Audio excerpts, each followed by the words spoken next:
Hi guys, this is part 4 talking about my Eileen Duran detoxing specialist, she is, consultation session that I have with her, and I'm basically talking through my notes and I'm now on page 3. So here we go. I spoke about how I'd already been doing raw fruit diet and that I had a very low appetite, and I was literally setting the alarm on my phone to remind me to eat because I wouldn't have the signals at all in my own system. I literally could probably go a whole day without eating and I wouldn't even realise it. So I was doing eat breakfast, eat lunch, eat dinner, and it was really annoying for my family because they had to hear it, and sometimes, I had to get my phone and the alarm was going off. But for me, I was like, okay, well, I have to eat. And my husband was like, Jo, you have to eat, otherwise you're going to get really skinny. So, but she said to me that you shouldn't worry about low appetite because it's actually your body telling you that you don't need as much food as you think you do on the healing process. And she said, basically just listen to your body. So what that means, that if you feel really hungry, eat loads. If you feel like you don't need to eat and you don't have the appetite, then don't eat. Your body is telling you that for a reason.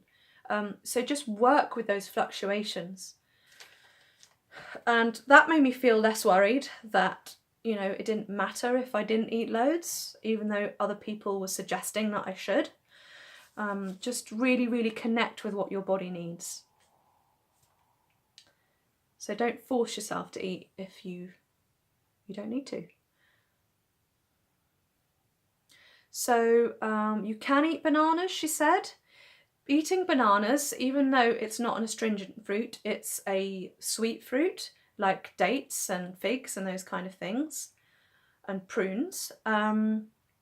So it would be better to eat those than to eat like a vegetable raw or a steamed or cooked vegetable or fruit, because at least it's raw and it's not as astringent, but it's not acid either. So I was just kind of umming and ahhing about what other things I could eat if I really wanted to not be alkaline all the time, with those, with the melons, the grapes, the oranges, the lemons, the limes, the really lymph-filling astringent foods. So she said, obviously those bananas and those sweet fruits, they would slow things down. They would slow down the detox process.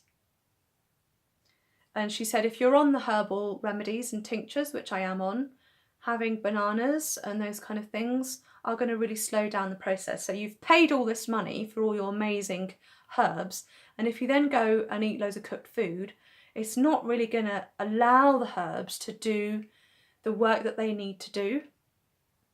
So it's kind of counterproductive. Going on to dried fruits, dates, raisins. So they can help if you need to have a snack or something and make you maybe feel a bit more heavy, a bit more satiated. I think that's the word. Satiated. Basically, you feel like more full and satisfied. So if you're feeling more too light, which I do sometimes, you can eat some of these things and it'll kind of bring you some more heaviness and a bit more grounded, which is what I need at the moment. She said you can still detox with frozen fruit. So for example, I'll have to go through winter soon and autumn, and there'll be less astringent fruit around, and that I can buy raspberries, strawberries, mixed berry bags in the frozen department of your supermarket, or Biocop, they do it here in France. Even Lidl does it. They're much cheaper but not organic, and it is possible to successfully detox by doing that. And personally, I don't like having frozen really cold food in my body. It just kind of feels wrong. And so I warm it up and then blend it or have it as it is, defrosted. And for me, that's much more pleasant experience, and I don't feel like it's a shock to the system and a shock to the body. Even though I know people love ice creams, it's just not great for you, especially not when you're trying to heal.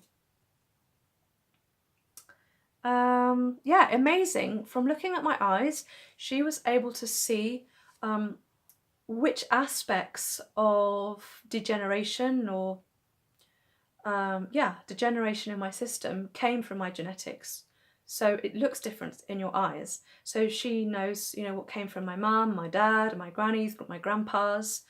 I also told her, you know, who had diabetes, who had varicose veins, all of those kind of things. So she was able to put the whole picture together, and that's why it's really important, I think, to have a full consultation.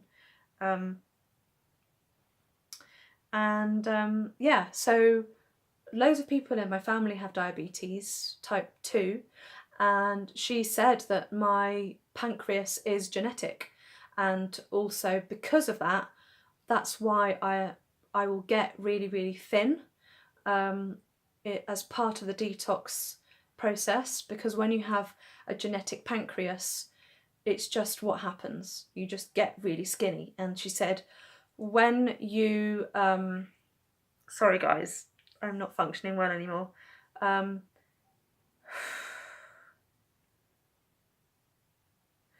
When you start healing and you become more alkaline in your body will be able to rebuild to its healthy weight again, and that will just start happening naturally over time.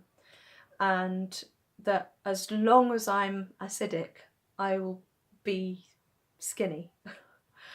And I know that if I eat cooked food, I bloat up and my tummy gets really big, and that's not normal healthy weight. That's just like a reaction in my digestive system.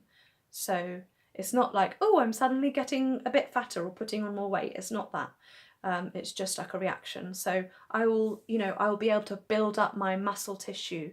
And she said on that note that there is no point in trying to do hard exercise or go running or lift weights or something, because you would be building acidic muscle and acidic tissue, and what you want is to rebuild your muscle in alkaline muscle, and that will come when you're more healed and you're on the other side of the process and things are starting to build upwards, rather than at the moment I kind of feel like I'm going a bit downwards, just because I've got so many symptoms and pain sensations and things going on around my body, which I'm doing really well to cover up. You can't tell I'm in pain, can you?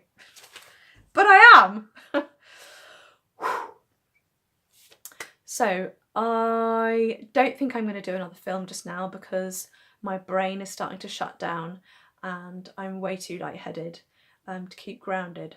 So I'm going to eat something and relax and listen to my body and do what I need to do in the moment for this healing process to be more successful. There's no point pushing myself if I feel like I can't continue. So it's been lovely speaking to you guys, and I hope you've enjoyed my informative detox series. And just so that you know, I'm halfway down page 3. I've still got page 4 and 5 and 6 and a little bit of 7 to go before I finish talking through these notes.